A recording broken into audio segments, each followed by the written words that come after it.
Once upon a time, in a poor Chinese village, there lived a farmer and his son. The farmer's only material possession, apart from the land and a small hut, was a horse that he had inherited from his father. One day, the horse ran away, leaving the farmer with no animal with which to work the land. His neighbors, who respected him for his honesty and diligence, went to the farmer's house to say how much they regretted his loss. The farmer thanked his neighbors for their visit, but he asked them, "How do you know that what just happened is a misfortune in my life?" Someone muttered to a friend, "He obviously doesn't want to face facts, but let him think what he likes. After all, this is better than him being sad about this." So his neighbors went away, pretending to agree with what the farmer had said to them. A week later, the horse returned to its stable, but the horse wasn't alone. The horse brought along a beautiful mare for company. The inhabitants of the village were thrilled when they heard the news, for they began to understand the reply that the farmer had given them. And they went back to the farmer's house to congratulate him on his good fortune. "Instead of one horse, you have two. Congratulations," they said. Well, the farmer, he said, "Well, many thanks for your visit and for your solidarity with me. Thank you. But how do you know what just happened is a blessing in my life?" The neighbors were rather put out and decided that the farmer must be going mad. And as they left, one of his neighbors spoke for them all when he said, "Doesn't this farmer realize that the horse is a gift from God?" Well, a month later, the farmer's son decided to break in the mare. Unfortunately, the animal bucked really wildly and threw the boy off, and the boy fell so violently that he broke his leg very badly. And the neighbors returned to the farmer's house bringing presents for the injured boy.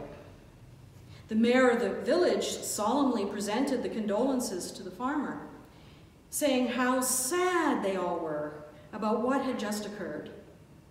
And the farmer thanked them for their visit and for their kindness, but he asked them, "How do you know that what just happened is a misfortune in my life?" These words left all of them dumbstruck, because they were quite sure that the boy's accident was a real tragedy. As they left the farmer's house, they said to each other, "Now he really has gone mad. His only son could be permanently crippled, and he's not sure whether the accident was a misfortune or not." Well, a few months went by, and Japan declared war on China. And the emperor's emissaries scoured the countryside for healthy young men to be sent to the front. And when they reached the village, they recruited all the young men of the village, except for the farmer's son, whose leg was not yet healed. And none of the young men came back alive. The son recovered, and the two horses produced foals that were sold for a good price. And the farmer went to visit his neighbors to console and to help them, since they had always shown him such solidarity. Whatever any of them complained, the farmer would say, didn't matter what it was they were complaining about. "How do you know that what just happened is a misfortune?" And if someone was overjoyed, didn't matter what they were overjoyed about, he would ask, "How do you know that what just happened is a blessing?" And the people of the village came to understand that life has other meanings, meanings that go beyond mere appearance. Jesus' comments about blessings and woes are sometimes interpreted as a forecast of what is to come. The poor shall be rewarded, the hungry will be filled, those who weep will laugh. Being hated, scorned, insulted, and spurned won't be so bad, because this will gain you a great reward in heaven. But woe to those who are rich, because you've had yours and there won't be any more of that. Woe to you who are full, because you are going to be hungry. As for those of you who are laughing now, woe is me. You're going to weep with grief. As for you folks, the ones that people speak well of, well, we all know what horrors are in store for you because we've seen it all before. It's as if these blessings and woes are a kind of prediction of a reversal of fortune. Well, if that's true, I have only one thing to ask of Jesus. Where's the good news in this? Where's the good news in a reversal of fortune? What's the point of predicting that things are going to be turned upside down? Is Jesus really pointing toward a creator who is nothing more than a judge who's going to punish those who appear to have won life's lottery? Punish them so that the apparent losers can become the apparent winners? Well, as someone who is blessed beyond measure, I don't really want to know, let alone worship such a deity. And I can tell you this. I hope that even if I was poor, I wouldn't wish poverty on my worst enemy, even if that enemy was greedy. I mean really greedy, filthy, stinking rich. I would not wish poverty upon them. After all is said and done, isn't Jesus the rabbi who lived and died teaching the way of love? Clearly, we need to look beyond interpretations that set up the apparent winners and losers as players in a perverse game of the reversal of fortune. It's long past time for us to keep holding on to those notions that the rich are going to get theirs in the end and the poor are going to get theirs in the end. It's kind of like a quid pro quo philosophy that pits winners against losers, one of us against the other of us, as if the only way we can have winners is if somebody loses. So, where is the good news here in this reading? I'm talking about good news for the rich and for the poor. Good news for the hungry and for the fed. Good news for those who weep and for those who laugh. Good news for the winners and for the losers. Barbara Brown Taylor, a celebrated preacher, one whom many speak of well, where if we cling to the old interpretations, she's going to get hers. Anyway, right now she's in the winner's camp. And she warns us that there's a danger of interpreting the blessings and woes as rewards and punishments. And she cautions us against seeing Jesus' sermon on the plain as prescriptive rather than descriptive. So we're not to look at this as a prescription for what we're supposed to do. What's happening here is Jesus is describing what is. And Taylor points to the image of a Ferris wheel to remind us that what goes up must come down. Now, thinking about a Ferris wheel, I can't help but hear that old Blood, Sweat, and Tears song from the late 60s. You're all of the same age, sort of.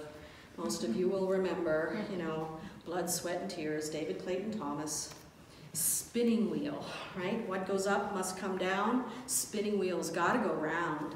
Talk about your troubles, it's a crying sin. Ride a painted pony, let the spinning wheel spin. The anonymous gospel storyteller that we call Luke painted us a picture that supplies more than enough clues for us to figure out what is being described here. Jesus comes down from the mountain. Luke's Jewish audience would have pricked up their ears at this. Aye, wait just a minute. A rabbi comes down from the mountain? Just like Moses the prophet. Only Jesus isn't carrying tablets containing the law. Jesus comes down the mountain and tells us who we are. I don't know about you, but I've been poor. And I've been hungry for all sorts of things. I've also wept buckets and buckets of tears. I've also been scorned, insulted, spurned, and even cast out. And yes, I'm rich beyond the wildest dreams of most of the people on this planet. And I'm so full. I'm so very full that in this perverse world of ours, while millions of people are starving, I have to be on a diet. That's right, I'm so wealthy that I can not only afford to go on a diet, a luxury that most poor people can't afford, I must go on a diet to save my life. Well, I may be laughing now, but I'm damn sure that there will be untold grief as my life goes on. And yeah, people speak well of me for the most part, but you should read what those internet trolls write about me. I'll have you know that in some circles, I'm known as the whore of Babylon, a false teacher, a wolf leading Christ's flock astray. I could go on and on about what they write about me and the threats that they make, but I'll spare you the worst of it. I kind of like the idea of the whore of Babylon. Like if it comes with a cape and a superpower, sign me up. You got no money and you got no home. Spinnin wheel all alone, talking about your troubles, and you never learn. Ride a painted pony, let the spinning wheel turn. I suspect that the anonymous gospel storyteller painted a picture of the level place the way that he painted it so that everyone could see themselves in this picture. In this picture of Jesus, we see a rabbi who is not prescribing the way things will be in the future, but rather talking to us about the way things are now. We all know that life is full of ups and downs, blessings and woes. And lest we be tempted to condemn some as losers and celebrate others as winners, we ought to remember that at one time or another in all our lives, we embody all the blessings and woes that come our way. Remember, this is a description of how life is. The prescription comes after the description. Listen to what the anonymous gospel storyteller that we call Luke writes immediately after this morning's gospel reading. Jesus says, "To you who hear me, I say, love your enemies. Do good to those who hate you. Bless those who curse you, and pray for those who mistreat you. When they slap you on one cheek, turn and give them the other. When they take your coat, let them have your shirt as well. Give to all who beg from you. When someone takes what is yours, do not demand it back. Do to others what you would have them do to you. If you love those who love you, what credit does that do you? Even sinners love those who love them. If you do good only to those who do good to you, what credit does that do you? Even sinners do as much. If you lend to those you expect to repay you, what credit does that do you? Even sinners lend to other sinners, expecting to be repaid in full. Love your enemies and do good to them. Lend without expecting repayment, and your reward will be great.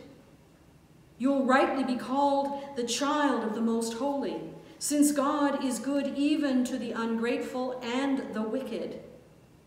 Be compassionate as your loving God is compassionate." Now there's the prescription. Jesus reminds us who we are by describing how life is, ups and downs, winning and losing, celebrated and condemned, spinning wheel, spinning round. What's a body to do when life is so very full of ups and downs? Remember who you are and see who your neighbors are.